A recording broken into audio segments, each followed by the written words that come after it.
How you doing there? Welcome back to Babylon Talmud. Today we're studying Daf Tes Zayin, Daf 16 of Masechta Makos. I think today might be a long one. My brain, I think there's a real possibility of my brain becoming mush at some point. It's not an insane daf, but I mean, yesterday required some work. Today also, there's just working through, whether it's Hasra, Safek, Shema Hasra, Lav Shem Bo Maise Lokan Alav or not, Lav Shenita Klase, Lav Shekidmo Ese, and then we talk about Tevel and Meiser Oni, and there's a lot on this daf for us to work through, but I mean it's a great daf, though I do have a feeling it might be a long one. Also, I want to get to the Mishnah on Daf Yud Zayin Amud Aleph, which means that there's work to do on Yud Zayin Amud Aleph as well, but tomorrow there's also work to do. These dafs are there's work to do here in Masechta Makos, so tomorrow is also going to be some work. So I want to also Tzchol Moed, and I'm going to be away tomorrow, so I think I want to try and get as far as I can right now. So anyways, it's about 6 in the morning right now. I got a cup of coffee. Here we go.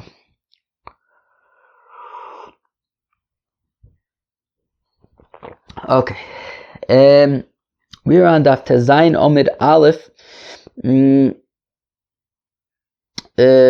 4 lines into Tes Zayin Omid Aleph. Now, we actually kind of ended yesterday in the middle of a sugya kind of, but the thing is, that sugya doesn't really end.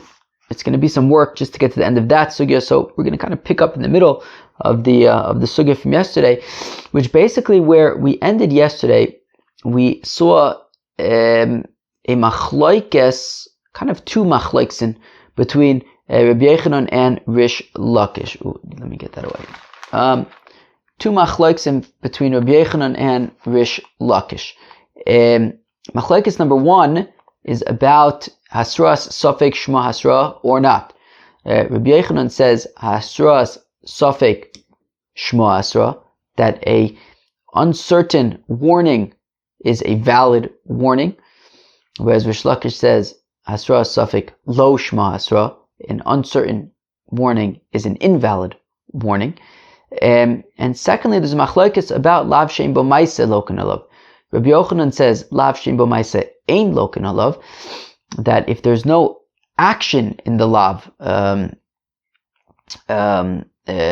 for example, yesterday we talked about, for example, if you make a neder that, that they can eat a loaf of bread by the end of the day, and you don't do it, so it's a Lav Shem Bo Maise, you didn't actually do anything, right? So Rabbi Yochanan says, Lav Shem Bo Maise Ein Lokan Alav, when there's no action, so then there's no makis. Whereas Rish Lakish says it doesn't matter. Lav she'ein bo ma'aseh lokan alav, you could still get makis even for a lav she'ein bo ma'aseh. So we have these 2 machloksin. I'm going to drink a little bit of coffee.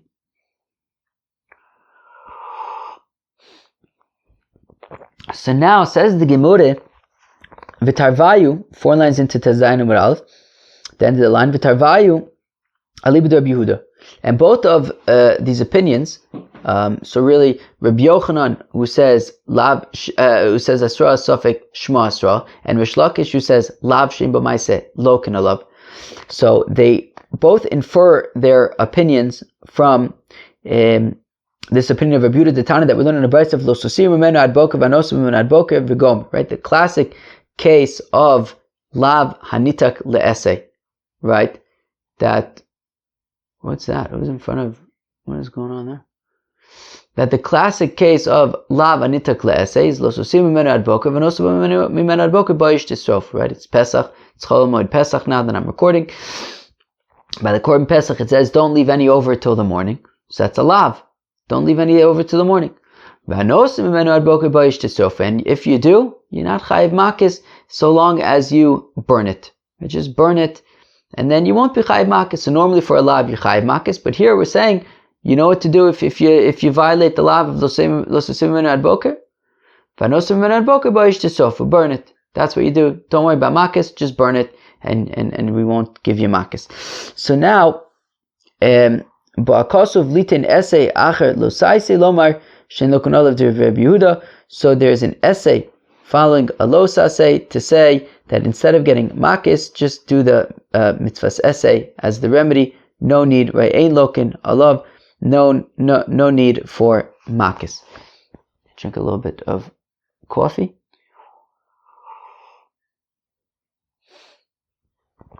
So now, where am I?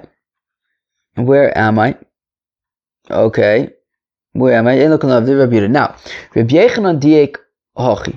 So Rabbi Yochanan looks at this brayse and he says, so you see, the reason why there's no makos is because specifically it says vanosim mimenu ad boker ba'ish tisofu. What if it didn't say vanosim mimenu ad boker ba'ish tisofu? So I would say that there would be makos for lo sosim mimenu ad boker. If not for the fact that the pasuk then continues and says vanosim mimenu ad boker ba'ish tisofu, if all we had was lo sosim mimenu ad boker, I would say that there is makos. So Rabbi Yochanan wants to be medayik. What about the fact that it's a hasra suffix? What about the fact that when you warn him, hey, don't leave it over till the morning, you don't know if he's going to leave it over till the morning. We'll have to see what happens. We don't know what he's going to do. And we say it's a valid, we say you could still get makos. So we see hasra suffix, shma hasra. Right? Rabbi Yochanan diek hachi. Rabbi Yochanan was medayik from the brayse like this. Taima.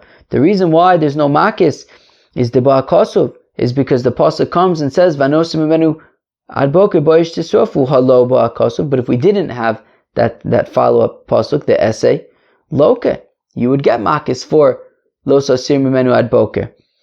So alma asra suffix shma asra. So we see that asra suffix is hasra. Rish Lakish diekachi, and Rish Lakish was medayik the following time of the ba'akosov, that the reason why there's no makos is because we have the mitzvahs essay, because of vanosim mimenu ad boker ba'ish tisofu halo ba'akosov. But absent that pasuk, if there was not the pasuk of the mitzvahs essay of vanosim mimenu ad boker ba'ish tisofu, and there was only lo sosim mimenu ad boker loka, there would be makos. So Rish Lakish is medayik. What about the fact that it's a lav shein bo ma'aseh lo sosim mimenu ad boker? What are you doing? You're doing nothing.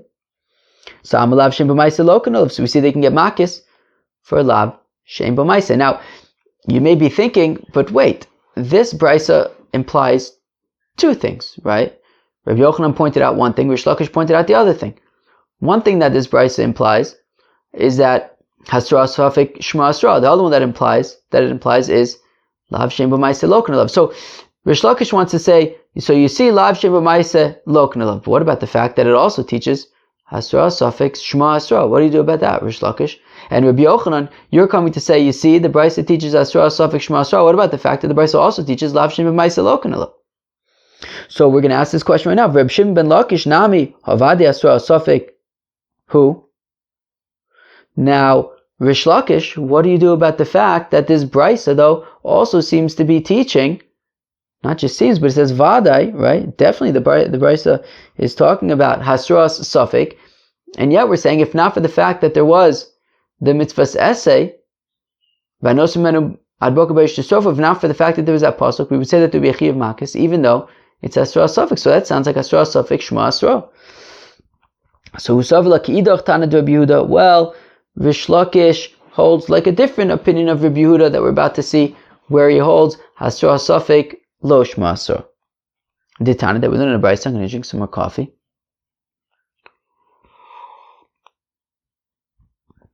That we learn in a Brayso. Hiko ze v'chazo v'hiko ze. Kilo ze v'chazo v'kilo ze.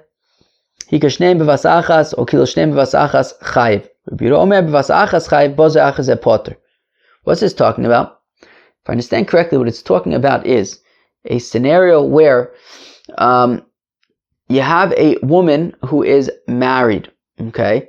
She gets divorced and then she immediately gets remarried, and then she gets pregnant and she gives birth to a baby. after 7 months, and we don't, after 7 months from marrying the second guy, and we don't know, is the baby from the second husband, and it was a 7-month pregnancy, or is the baby from the first husband, and it was a 9-month pregnancy. So basically, we don't know who the father is. Now, of course, we know from Masechta Sanhedrin that if you curse your father, you're chayav skila. If you hit your father and make a chabura, you're chayav chenek. So now, but this kid doesn't know who his father is. So now, so again, so the Tanya hika zeh v'chozo vika zeh, that if he hits, so we warn him, hey, don't hit your father, and he hits his father. And then we warn him again, hey, don't hit your other possible father, and he hits his other possible father. If we did the same thing with cursing, or if they're both there and they say, and we say, hey, don't hit your fathers, and he hits his fathers, or he curses both of them at the same time. Chayiv, in any scenario, in any of those scenarios, he's chayiv. So Tanakama is saying, what about the fact that it's Hasras Suffolk, right? Meaning when he first hits that father, and then later he hits the other father. So when you warned him, hey, don't hit your father, it's Hasras Suffolk, because we don't actually know if it's his father or not. And yet, according to Tanakama, he's chayiv in any of those scenarios. So we see, according to Tanakama, Hasras Suffolk, Shema Hasra. But Rabbi Yehuda Omer says, Rabbi Yehuda, look, b'vas achas chayiv. No, if he hits them at the same time, or curses them at the same time, where basically the warning is applying to both potential fathers, and he's definitely cursing his father, because one of them is his father, so then he's chayiv in that case. But Baze Achaz Potter says Rabbi Yehuda, but one after the other would be Potter, because it's Asras Safek, and Asras Safek Lo Shema Asra. So Rish Lakish holds like, so with regard to Asras Safek, Rish Lakish holds like a different brisa of Rabbi Yehuda, where he says Asras Safek Lo Shema Hasra. Okay, fine. So it's still a little bit of funny with that first brisa, which seems to be implied, because Rav Lakish is learning from the first brisa that Lav Shem Bo Maaseh Lo Kana Lav. So he's relying on the first brisa to say Lav Shem Bo Maaseh Lo Kana Lav, but at the same time he's saying the fact that it also implies Asra Safek Shema Asra, he's not learning from there, because that he's going to rely on a different brisa, where Rabbi Yehuda says Asra Safek Lo Shema Asra, which is okay. Anyways, interesting. And if you're wondering, but Rabbi Yehuda seems to be contradicting himself, because first, in the first brisa, he says Asra Safek Shema Asra, but now he's saying Asra Safek Lo Shema Asra. Okay, we're going to get there as well. Rabbi Yochanan Nami, now we focus on Rabbi Yochanan, because Rabbi Yochanan had learned from that initial brisa that Asra Safek Shema Asra. But what about the fact that the brisa also implies Lav Shem B'maaseh Lo Kana Lav? But he disagrees with that. Rabbi Yochanan Nami Avadai Lav Shem B'maaseh Hu. Now Rabbi Yochanan, by the brisa of Noser, we're saying that the reason why there's no Makos is because it says Vanosim Vanu Ad Boker Boish Tisrofu. But if there wasn't that pasuk, then I would say that there is Makos by Lo Sosim Vanu Ad Boker. And you're saying, so you see Hasra Safek Shema Asra. But what about the fact that you see that Lav Shem B'maaseh Lo Kana Lav? So Vade Lav Shem B'maaseh Hu. So Sover Lo Ki Ha Domer Rav Idi Bar Oven Omer Amram Omer Yitzchak Omer Yochanan Omer Hay Reb Yehuda Mishum Reb Yossi Aglili Kolosai Shebatorah Lav Sheyesh B'maaseh Lo Kana Lav. That whenever you have a mitzvah losa, say if there's a maaseh, so then there could be Makos. Lav She'ein B'maaseh, but if there's no maaseh, Ein Lo Kana Lav, then there's no Makos. So Reb Yochanan holds from the first brisa with regard to Hasra Safek Shema Asra, but in terms of Lav Shem B'maaseh, he holds like this other opinion, which is Lav Shem B'maaseh Ein Lo Kana Lav. Chutz Min HaNishba Umeimir V'Mekalas Chaver B'Shem. The three exceptions to this rule are Nishba, swearing, and that swearing is a Lav Shem B'maaseh, and you would get Makos for. Yesterday we had swearing, and Davka we said it's Lav Shem B'maaseh. Okay, apparently that's learnt out in Masechta Temura and Masechta Shavuos. We're going to get this in Masechta Shavuos. So just hold your horses. We'll answer that question within the next few months, at least. Also, somebody who does Temura, right? He says, I'm going to bring this animal as a korban, and then he says, you know what? I want to switch it for a different animal. That's Lav Shem B'maaseh Lo Kana Lav. And also one who curses his friend with Shem Hashem, also Lav Shem B'Maise, and there is Makos. But other than those three exceptions, we would say Lav Shem B'Maise, Ein Loken Alav. Now, Kasha Rabuda to Rabuda. So in effect, the Gemara, Rabuda seems to be contradicting himself. In that initial brisa that we quoted from Rabbi Yehuda by Noser, he's saying Hasra Safik Shma Asra, and he's also saying Lav Shem B'Maise, Loken Alav. But then Rish Lakish quoted a different brisa, where Rabbi Yehuda says Lav Shem B'Maise, Ein Loken Alav. No, I'm sorry, where he says Hasra Safik Lo Shma Hasra, and Rabbi Yochanan brings a brisa, whereas Rabbi Yehuda is saying in the name of Rabbi Yossi Aglili that Lav Shem B'Maise Ein Loken Alav. So what's the deal? So either Rabbi Shimon ben Lakish Tanoy Libid Rabbi Yehuda. So according to Rish Lakish, he'll say, look, there's two different Tanoim who were quoting what they understood to be the opinion of Rabbi Yehuda, and they disagreed each other, which of course underscores the importance of why Rabbi Yehuda Nasi had to write down the Mishnayos, because things were starting to get mixed up. So he wrote kind of a definitive, edited version of halachas. But these Tanoim, however, had differing views on what Rabbi Yehuda's opinion was. Okay, either Rabbi Yochanan and Rabbi Yochanan would say Lokasha Adidei Adirabe. Right, the first opinion, the first brisa was Rabbi Yehuda quoting himself. Whereas the other brisa specifically said Rabbi Yehuda was quoting Rabbi Yossi Aglili, which, and I guess apparently we're saying Hadarabe, Rabbi Yossi Aglili was Rabbi Yehuda's Rebbe. I wasn't aware of that. That's cool. I mean, it makes sense. Rabbi Yehuda's Rebbe, of course, was Rabbi Kiva. Rabbi Kiva and Rabbi Yossi Aglili, I think, were contemporaries. So I guess maybe Rabbi Yehuda was a student of both Rabbi Kiva and Rabbi Yossi Aglili. But anyways, so the first brisa is Rabbi Yehuda's opinion. The second brisa is Dafka quoting his Rebbe, Rabbi Yossi Aglili.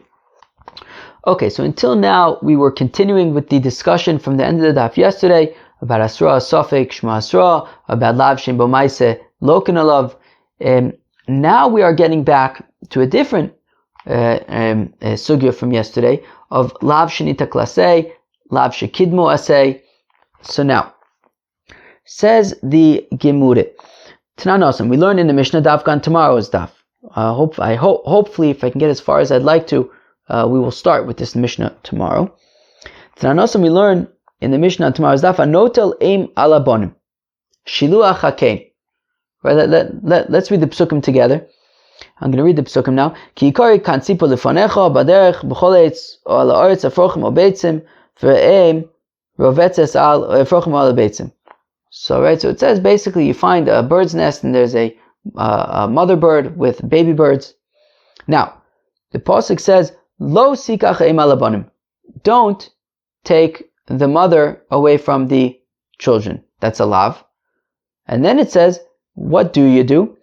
Shalech teshalach esaim v'esabonim tikach loch l'manitav loch v'achta yom. Send away the bird. Send away the mother bird, and then you can take the chicks.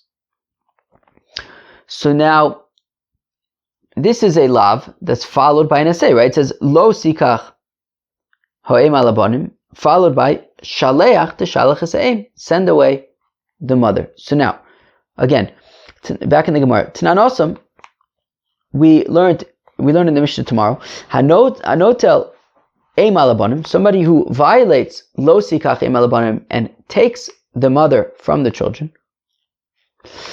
Rabbi Yehuda Omer Lok Ve'enu Mishalech. Rabbi Yehuda says this is not a lavanita kle'ese.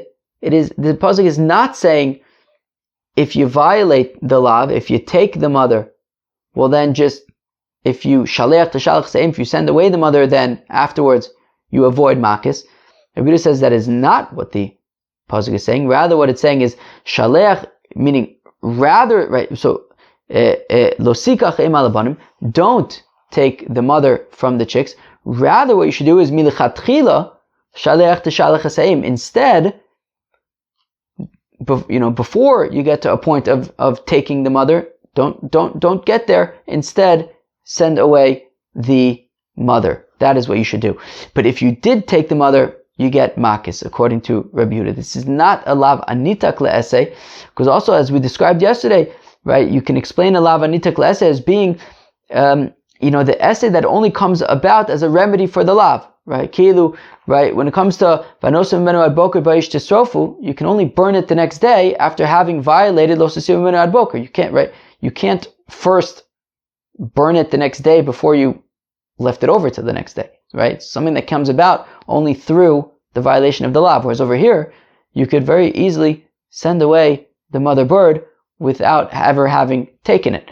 So Rabbi Yehuda says, look, this is not a lavanitak, let's say. This is simply saying, instead of taking the bird, send it away. If you take the bird, you will be chayiv makis. You can't remedy that by sending it away after the fact. So again, Rabbi Yehuda says, Rabbi Yehuda loke, chayiv makis, ve'enu b'shaleach.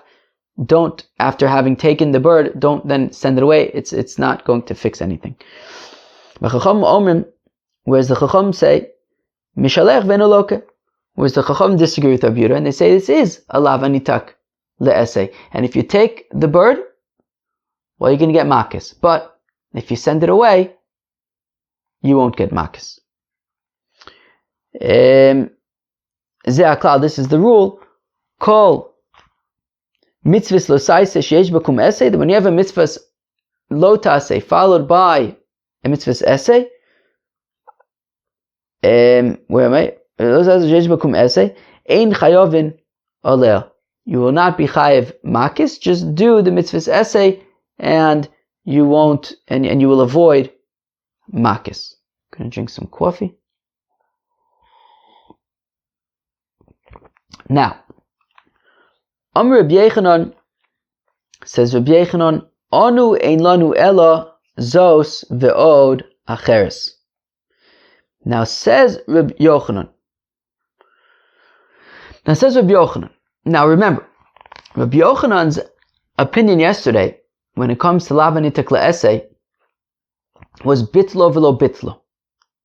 That when we're talking about a lavanitak le'esei, we're talking about if you actively ruin the possibility of being mekayim the mitzvahs esei, then you'll be chayiv makis. So long as you haven't actively ruined the possibility of being mekayim the mitzvahs esei, you are not chayiv makis. So here, by the bird, if you take the bird, so we say you have to send it away. And according to Rabbi Yochanan, what this means is so long as you have the possibility of sending it away, you are not going to be chayiv makis. If you kill the bird, now once you killed the bird, you can no longer send it away. It's dead now. You killed it. Well, then you'd be chayiv makis. But so long as you haven't killed the bird, you'll be chayiv. You will be potter from makis. And now Rabbi Yochanan says, Rabbi Yochanan, anu ein lanu ela zos ve'od acheres. There's only two examples of this. There's only two examples of a lavanitak le'esei of bitlo velo bitlo. There's this example of shiluach hakein, that so long as you haven't killed the bird, you can still send it away, and so long as you haven't killed it, you are exempt from makis. And there's one other example. Amalei Rabbi Elazar heicha. So Rabbi Elazar says to Rabbi Yochanan, no. What's the other example? Amalei lechi tishkach. So Rabbi Yochanan says, go find it. Now again, it's going to be interesting. How's Rabbi Elazar going to find it? There's no Google. There was barely even, there's no books. This was before the printing press. Rabbi Yehuda Anasi had just edited the Mishnah like one generation earlier. I can't imagine that there were just copies of the Mishnah available. But anyways, somehow, and maybe asked around, whatever it is. L'chi tishkach. So Rabbi Yochanan says to Rabbi Elazar, no, go and find me. You tell me. Nafak dak ve'ashkach. And sure enough, Rabbi Elazar went out. He did research however he was able to, and he found the tiny that we learned in the Brisa. Ones shegeresh, as we learned yesterday, in the case of ones, so velosia liisha lo suchal shalcha kol yamuth. Right, he's not allowed to. Right, by ones, he has to marry her, and he may not divorce her. And we say, what if he did divorce her? Im Yisrael, if he's a Yisrael who can remarry, right? Who can marry a divorcee, and therefore he can get remarried to her. Machzor v'niloka. So if he remarries her, he will avoid makis. Vim koinu, lo kavenu machzer. And if he is a kohen, so then he gets makis, he can't remarry, because like a kohen cannot marry a divorcee, so once he divorces her, she's a divorcee, he can't remarry her, and therefore since there's no possibility of remarrying her, if he's a kohen, so he gets makis. But if he's a so then remarry her and avoid makis. Remarry her and avoid makis. Okay. Okay, so Rabbi Elazar comes back and says, this is the other case of bitlo velo bitlo, and now we're going to get into how exactly it could be mevatel. We got into it a little bit yesterday, but over here we're really going to try to figure this out. Meaning, we just said that by shiluach hakein, you could be mevatel, right? So if you take the bird, so you chayiv makis, but if you send it away, you'll avoid makis, and so long as you haven't killed the bird, you will avoid makis. If you kill the bird, then you ruin the possibility of being able to send it away, and you're going to be chayiv makis. But until you kill it, so long as you haven't killed it, you will be exempt from makis. And we're saying that this also applies to onus. If you divorce her, and then you get remarried. So now, where am I? So hani chilaman tani kimo velo kimo. So we saw a machlokis yesterday between Rabbi Yochanan and Rish Lakish about when it comes to lav anitak le'esei, is it like Rabbi Yochanan says kimo velo, is it like Rabbi Yochanan says bitlo velo bitlo? So long as you haven't actively been mevatel the possibility of being mekayim the mitzvahs essay, so then you're potter from makis. But Rish Lakish's opinion was kimo velo kimo. No, you don't have forever to get remarried. Rather, Rabbi Yochanan, Rish Lakish, does not understand onus as a lav shenitak. Well, does not understand the lav anitak le'esei by onus as being kol yamav, right? That you have your whole life to remarry her. No, Rish Lakish, right? Rish Lakish doesn't hold that way. Rish Lakish holds that it's a lav shekidmo essay, that there's no kol yamav thing. Rather, it says velosia liisha. Lo suchal shalcho kol yamav. He doesn't learn kol yamav as being a mitzvah's essay. It means that you can't divorce her. However, Rish Lakish understands that there's no difference between lav shekidmo essay and lav anitak le'essay. They're both treated as a lav anitak le'essay, and therefore, basically, if he divorces her, Rish Lakish says remarry her, and Rish Lakish's opinion is kimo v'lo kimo. Basically, when he gets divorced, it's chayiv makis. We bring him to Bezdin, and Bezdin says, look, either we can hit you or you can get remarried. Which one is it? And if he says I'll get remarried, he avoids makis. If he says I'm not getting remarried, then we give him makis instead. So it says the Gemara, hanicha. Where am I? So I understand according to Rish Lakish, who says kimo v'lo kimo. So I get it. We take him to Bezdin. We say, do you want makis or you want to get remarried? If he says I want to get remarried, he avoids makis. Okay, if he gets remarried, he avoids makis. If he says I'm not getting remarried, so we give him makis. So I understand how that works.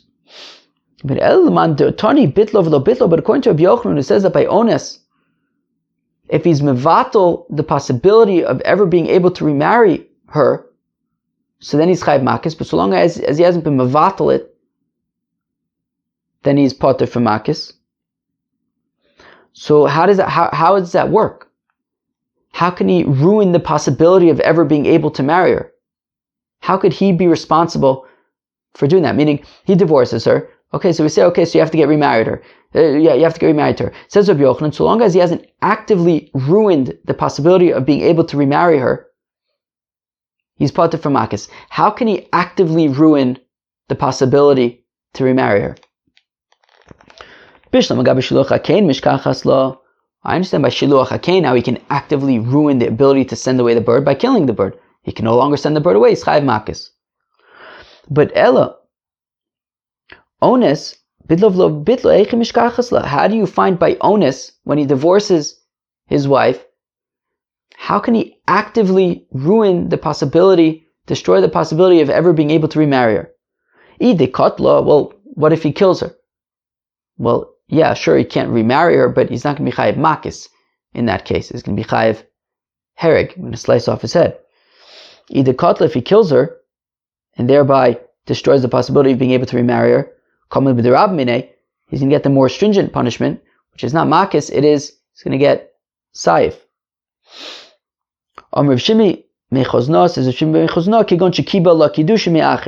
Well, of course we know machzir grushaso only works so long as she doesn't marry anybody else, right? If somebody gets divorced, he can remarry his wife. But if she marries somebody else, he can no longer remarry her. So maybe the way that he destroys the possibility of ever remarrying her is by accepting kesef kiddushin from another man to be married to her, and by him actively accepting this kesef kiddushin, he is actively destroying the possibility of ever being able to remarry her.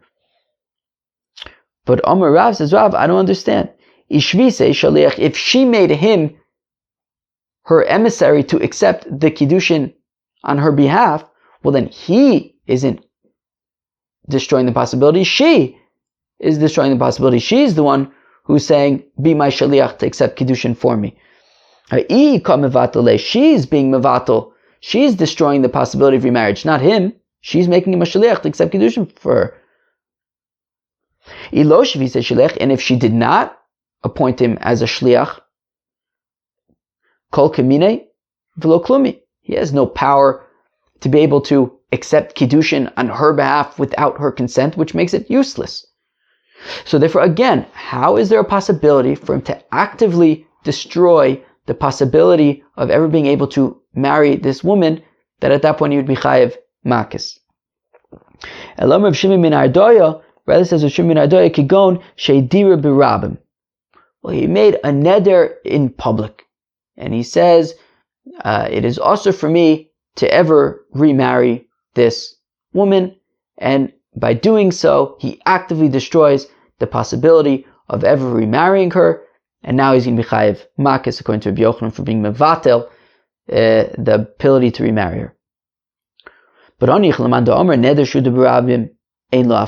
that's all fine and good if you say that a neder made publicly cannot be annulled. Okay, it's permanent. He was mevatel, the possibility of remarrying her. But elamando omar yesh lo afara. But if you hold that a public neder can be annulled, well then, Michael Lemeimer. Well then he's not really being mevatel the possibility of remarrying her, because you could just be mefer the neder and then you could remarry her. So dimadira lo al das rabim. So there's a Likutei Rashi which says basically kach yomru lo hari anu madirin oscha al datenu. Basically, if I think maybe a minyan of people say, so basically a quorum of people say, we are being madir you that you can no longer, it's forbidden for you to marry, right? This woman is forbidden to you. Maybe that says Amemar Ilchsa, the halacha is that neder shehuda b'rabim, a publicly made neder, yesh la'afar, you can be made for, but al das rabim, if you were kind of sworn by many people, ein la'afara, you can not be made for that. That is permanent. So that is how you could find the scenario by Ones, that he is mevatel the possibility of ever being able to remarry her if he accepts a neder al das rabim that is permanent. It can never be annulled, and by sort of participating in that neder, so it's permanent, and he's being mevatel the possibility of ever remarrying her, and then he'll be chayev makis. Okay, fine.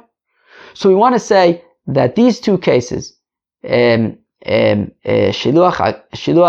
hakein and ones, where he divorces his wife, those are two scenarios, according to Rabbi Yochanan, where we can apply bitlo, velo, bitlo frekti gemara v'suleko. There's no other examples. I'm going to drink a little bit of coffee. Are there no other examples? Ve'ika. There are other examples. Gezel. What about theft? The pasuk, the Torah says, don't steal, and if you do, return it. What if you destroy what you stole, and now you can no longer return it? Should it be chayev makis? Mashkon, what about a collateral? The Torah says, Lo savo beis avot avoto, don't go to his house to take the collateral. Hashiv tashiv lo, ha'avot kva shemesh. Return the collateral to him at night. Umishkachas bekimo v'lo kimo, bidlo v'lo bidlo. And in these cases, we could, both according to Rish Lakish and according to Yochanan, I can understand, either you refuse to return it or you destroy it. So Hasam, over there, Kevin the Chai b'tashlumin ein loko mishalim. Yeah, but over there, by Gezel, as we know from Masechta Bava Kama, this is a monetary thing. You're not chayiv makis, rather you're chayiv to return it, to pay for it. If it's Gneva, there's Kefel. We know all the halachas by Gneva. These are monetary things. They are not makis things. So therefore, we're not talking about this is not lav shnitek say that you'd be chayiv makis for if you mevatel it. Maskefla Reb Zera hoika mashkona shel ger umesager. Reb Zera says, yeah, but what about the collateral of a proselyte who dies? So meaning, what if you took a collateral from a proselyte? So we say you have to return it to him. What if you destroy it? So you're being mevatel the possibility of being able to return it. We say, yeah, but it's a monetary thing. It's not a makis thing. But since we're talking about a ger, what if he dies and he has no relatives, so there's nobody to pay? So shouldn't you be chayiv makis for being mevatel the possibility of returning it? Because there's nobody to return it to. He's dead. There's no relatives. So still, there's no chayiv makis there, because hasam gaver by tashlumenu v'shibud de ger hu de kapoka. No, because again, it's still a monetary thing, right? There's no makis over here. The halacha by Gezel is that you have to pay back financially, right? You don't get makis for that. Now, what about the fact that he was a ger and he died? Okay, there's still no makis. It's still a financial thing. The ger is dead, so there's nobody to pay back to. But it's a technicality about a financial scenario. It doesn't magically make it a makos scenario. It's simply not a makos scenario. It's a financial scenario. If he dies and there's nobody to pay, so there's nobody to pay. But still, there would be no chiyuv makos there. Va'ika peya. What about peya? Of course, peya is that you have to leave the corner of your field for poor people. Drachmana Omar, lo schale pas v'gomer. The pasuk says, do not harvest the corner of your field. Le'oni v'lager tazo v'ersam v'gomer. Leave it for poor people, for proselytes. So it's a lavini tekleser, right? Lo schale pas v'gomer, lo ani v'lager tazo v'osam. If you do harvest the corner, well, you won't be chayiv makos if you leave it out for them. Umishkachas lo b'kimo v'lo kimo, bitlo v'lo bitlo. And we can understand how this works, whether kimo v'lo kimo, right? Whether we say, hey, you can be chayiv makos, but if you leave it out for them, we won't give you makos, or if you, right, also bitlo v'lo bitlo. Let's see. Detanya, mitzvah's peya lavish min hakoma, that the mitzvah of peya is that you leave the standing stalks. You simply don't harvest them, just leave them. Lo yefish min hakoma. If you didn't do that, mafish min omarin. Okay, so if you already harvest them and you have the sheaves, so then just separate peya from the sheaves. Lo yefish min omarin. If you didn't separate from the sheaves, mafish min akri. Okay, but if you put it in a pile, so separate it from the pile. Ad shelo meirech mercho. But now if he did meiruach, if he flattened out the top of the piles, and now that's the final step, that's now mechayivit in trumas and maisris. Well, at that point, me'aser v'nosin lo. So you first would have to separate trumas and maisris, because it's chayiv in trumas and maisris, because normally peya, the oni would not have to separate trumas and maisris, but now that you did meiruach, there's trumas and maisris, so that the oni is not responsible for separating trumas and maisris. You separate trumas and maisris first, and then separate peya. Fine. However, once you grind it up into flour, at that point it would be too late, and at that point you can no longer do la'ani v'lager ta'azavosam, and you'd be chayiv makos. That is how you could be mevatel, by making it into flour. So answers the Gemara, no, but it's Rabbi Yishmael de Omer af mafish menisa. Yeah, but Rabbi Yishmael says you can even separate peya even from dough. So even making it into flour won't be mevatel. So this is not a case of bittul. Rabbi Yishmael nami mishkachas the ochel. He said, yeah, but still, if you eat it, well then you're mevatel, right then it's too late. So actually the Gemara says, wait, you know what? When Rabbi Yochanan said zos v'od acheres, when Rabbi Yochanan said that bitlo v'lo bitlo applies to shiluach hakein in one other scenario, so we wanted to say that it's onus when you make a neder al das rabim. But actually, no, the second case is not onus. The second case is peah. That if you let's say according to Rabbi Shmuel, you eat the dough that you made, then there's no longer a possibility of separating peah. You're mevatel it, and you'd be chayev makos. Aval ones lo. When it comes to ones, that is not a case of bittul. Dehecha amrinon al das rabim ein lo afar. Because where do we say that a neder al das rabim cannot be annulled? The dvar rishus, for an optional thing.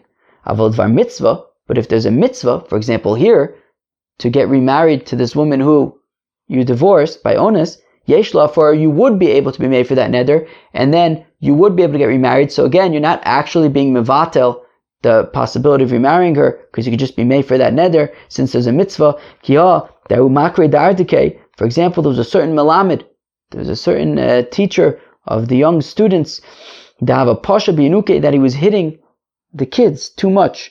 Right? So Makos Yomi, says Rashi. He was hitting them too much. So Rav Acha made a neder that he can no longer be a melamed tino because he's hitting the kids too much. But Vahadre Ravina was mevatel that neder to lo ishtkach tadai kavase because he was such a good melamed. Yeah, sure, he hit the kids too much, but he was a good melamed. He knew how to teach properly. I think we talked about in the Gemara Bava Basra. I think that was in Bava Basra about what exactly makes a good melamed. But anyways, this guy, he was a good teacher. He hit too much, but he was a good teacher. Anyway, so Ravina was able to be mayfair that neder because it was in the case of a mitzvah of limud Torah, of teaching kids Torah. So we see in the case of a mitzvah you can be mayfair even al das neder shudar al das rabim. So therefore there actually isn't so interesting. We've been talking so much about onus the past 2 days and about being mevatel the essay and lavanitak the essay, but we're saying in the end of the day actually we can't actually find a way that you'd be able to be mevatel the possibility of remarrying this woman in a way that would be mechayev malchus.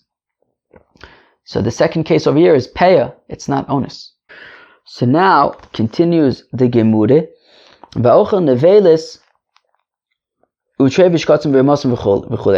So the Mishnah had continued and said if you eat like bugs and stuff, so it'd be chayev makos. Somebody eats a worm in the cabbage. We'll give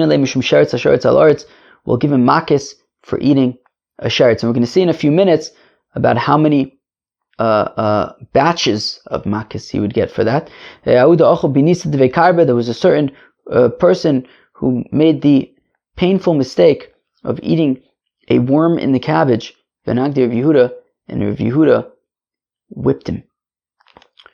Omer Abai says, ochal putisa. If a person eats some kind of water sheretz, loka arba, he gets 4 rounds of makos because there's 2 lavs associated with sheretzes in general, and 2 separate lavs for water sheretzes, so he gets 4 rounds of makos. Nemala, loka chomish. If you eat an ant, you actually get 5 rounds of makos, because 2 by sheratzim in general, and another 3 mishum sheretz hashoretz ala oretz, for sheretz hashoretz ala oretz. So I assume that by Rav Yehuda also, when he gave makos for that worm in the cabbage, I assume that we're talking about 5 rounds. Tzira, if you eat a wasp that flies around, loka sheish, there's 6 rounds of makos, the 5 that you would get for the ant, and also an additional round mishum sheretz ha'of, because it is a flying bug. Amar Rav Achai says, somebody who needs to go to the bathroom and holds it in instead of going to the bathroom is in violation of lo teshaketzu. Do not abominate yourself. Amar Beva bar Abaye, ayman deshosi bekarna de umana. It says that somebody who drinks out of the bloodletter's tube. Yeah, that sounds gross. You're in violation of don't be gross. Yeah, that's gross. Amar Rava, says Rava, Amar Rabba bar Rav Huna, Risek Tisha Nemalim, Vevi Echad Chai Ve'eshlimun Chazayis, Loka Sheish, Chomesh Mishum Birya, Vechem Mishum Kazayis Nevela. That's gross. If you have 9 dead ants, and you like smush them all together and you make them into a kazayas. So now you have a kazayas of dead ants. And now, you have you have a 9 and then you eat another ant together with it. So now you have 5 rounds of makas for eating the live ant. But then when you eat it, you're also killing it, and then it's going to join together with the other 9 ants that you smushed together. It's going to be a kazayas. You have also a 6th round for eating kazayas in the nevela. Okay. All right. That's exciting stuff. Okay. Now, where are we? Kazayas nevela. Fine. Rabba Amar Rabbi Yochanan afilu shnayim v'hu. Rav Yosef Amar Rabbi Yochanan afilu echad v'hu. Okay, it could even be not 9 and a live one, but even 2 and a live one, or even 1 and a live one, depending on the size of these ants. Okay, drink a little bit more coffee. Moving on now to tevel. The Mishnah said if you eat tevel, right, untied produce, or ma'aser rishon shalon nitla trumaso, that you haven't separated trumas ma'aser, you can get makas for these. Amar Rav, says Rav, ochol tevel shal ma'aser oni loka. This is interesting. So it says Rav, if you have produce that you separated truma, you separated ma'aser, and assuming that it's year 3 or 6, you have to separate ma'aser oni, but you didn't separate the ma'aser oni. So you separated truma, you separated ma'aser, you didn't separate ma'aser oni. Loke. You can be chayiv makas for that because it would still be considered tevel so long as you didn't separate ma'aser ani. And the chiddush is that even though ma'aser ani can be eaten by anybody, right? It's eaten by poor people, right? Whether Yisrael, Levi, Ger, whatever, it makes no difference. Anybody could technically eat ma'aser ani. You don't have to eat it in Yerushalayim. You can eat it anywhere. So even though, there isn't really anything special about ma'aser ani in that way, you still have to separate it. Even though technically you can eat it and you won't be like, it won't be necessarily usher to you, but still, you have to separate it. And if you don't, it's tevel, and if you eat it, you can be chayiv makas. So, Kiman, who's this like? Tana, it's like the following Tana, the Tana that we learned in the Brisa. And Rabbi Yossi says, Rabbi Yossi, Yochol lo yechayiv elo ala tevel shlahur mimenu kol ikr. Is it possible that when you're chayiv for eating tevel, it means you're chayiv if you're eating produce that nothing has been removed from it? What about hur mimenu truma gedola v'lo hur mimenu ma'aser rishon? What if you have produce and you separated truma? That was it, just truma. Is it no longer tevel? Is tevel only when you haven't really separated anything? What about ma'aser rishon v'lo ma'aser sheni v'afilu ma'aser ani minayin? What about if you separated truma and ma'aser rishon, but you didn't separate ma'aser sheni? Or even if you didn't separate ma'aser ani, how do you know that you'll be chayiv? Tambalomar lo sucha lecho b'sharecha. It says you can't eat b'sharecha. V'gomer v'lohalanu omer v'achlu b'sharecha v'saveu. It says v'achlu b'sharecha v'saveu by ma'aser ani. Malhalu ma'aser ani, just like b'sharecha over there is talking about ma'aser ani. Afkan, also when it says lo sucha lecho, it's talking about ma'aser ani. V'amrachmana lo suchal. The Torah is saying even if you have separated truma and ma'aser, you just haven't separated ma'aser ani, still lo suchal, still you will not be allowed to eat it, and you'll be chayiv makas. Okay, so we see that that if you haven't yet separated ma'aser ani, so then you could be chayiv makas for eating tevel. Amr of Yosef says of Yosef Kitanai that this is taka a machlokes. Rav Yosef wants to say this is a machlokes tanoi. Rabbi Eliezer Omer ein tzarich likros es Hashem al ma'aser ani shel demai. that Rabbi Eliezer said, okay, let's go weiter. Korei es Hashem ve'eno tzarich lehafrish. That there's machlokes when it comes to demai. What's demai? Demai, of course, is you are not sure if Meiser has been separated. Truma, we assume that Ama Aretz separates Truma, but in Ama Aretz is Choshud al Admai, but basically we're concerned that he hasn't separated Meiser. Now, okay, so if you have Demai, and if you buy produce from an Ama Aretz, and you don't know, was Meiser separated? So, Amar Yosef Ketanai, Rabbi Eliezer, Amar says, Rabbi Eliezer, Ein tzarich likros es Hashem al Meiser ani shel Demai.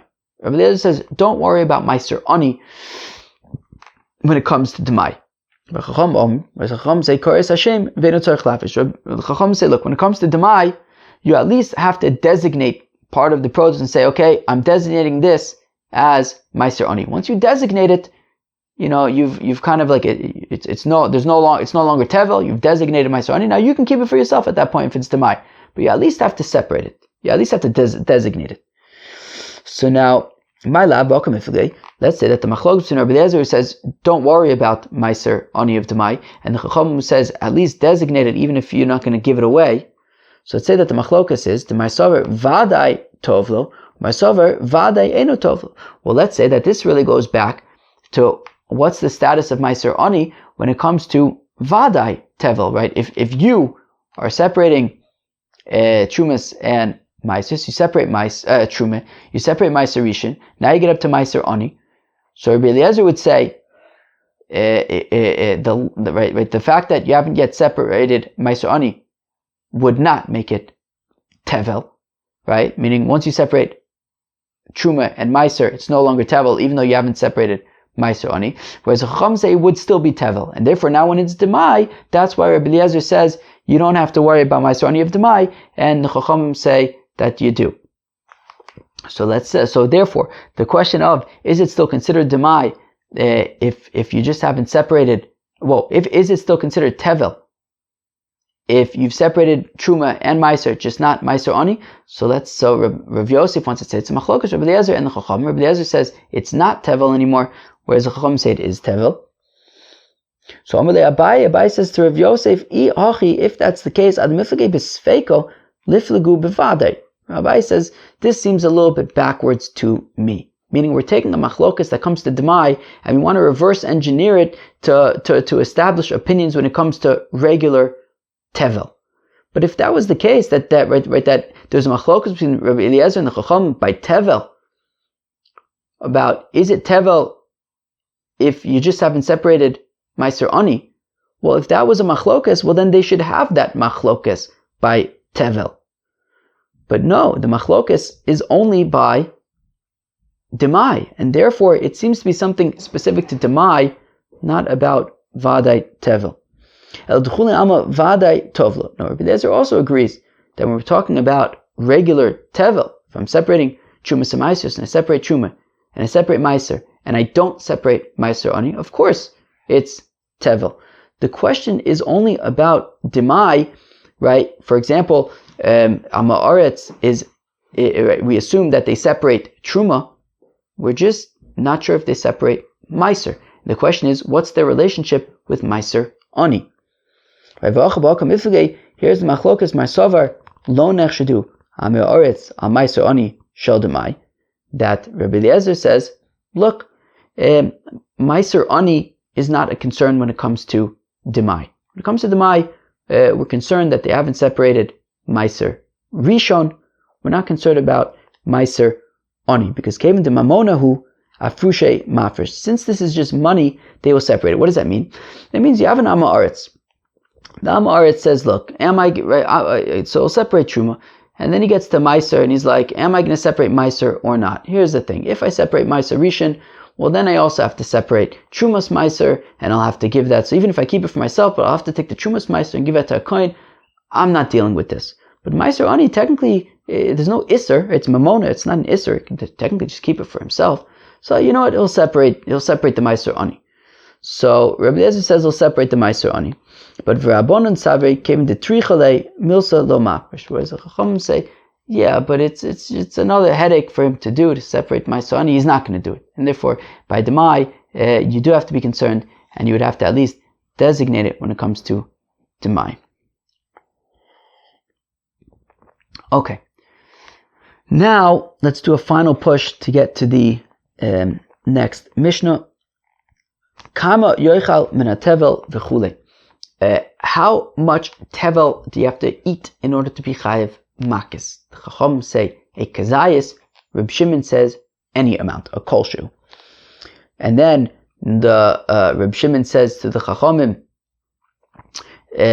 wouldn't you agree to me that if you eat an ant, you'd be chayiv makis? They say, yeah, that's because you ate an entire ant. To which he says, okay, but what if you eat an entire wheat berry? Shouldn't you be chayiv makis for that? So now, Omer of Bevai, Omer of Shimon ben Lakish, machlokes bechito. So this machlokes is specifically when it comes to a wheat berry. When it comes to a wheat berry, so Shimon says, you see, it's a whole thing. You should be chayiv for eating an entire wheat berry. Whereas the Chacham say no, it would still have to be a kazais. However, haval bekemach, if it comes to flour, where you're not eating an entire thing, like an entire wheat berry, you're eating just flour, well then divrei akol kazais. Even Reb Shimon would admit if you ground it into flour, you'd be chayiv for eat a kazais. Whereas Reb Yirmiyah Omar, Reb Shimon ben Lakish, whereas Reb Yirmiyah says in the name of Reb Shimon ben Lakish, ki machlokes bazer kach machlokes bazer, that no, just there, like there's a machlokes by the wheat berry, Reb Shimon says you'd be chayiv for just a wheat berry. The Chacham say you need a kazayis, so the same machlokes applies also to flour. Reb Shimon would say you're chayiv for any amount of flour.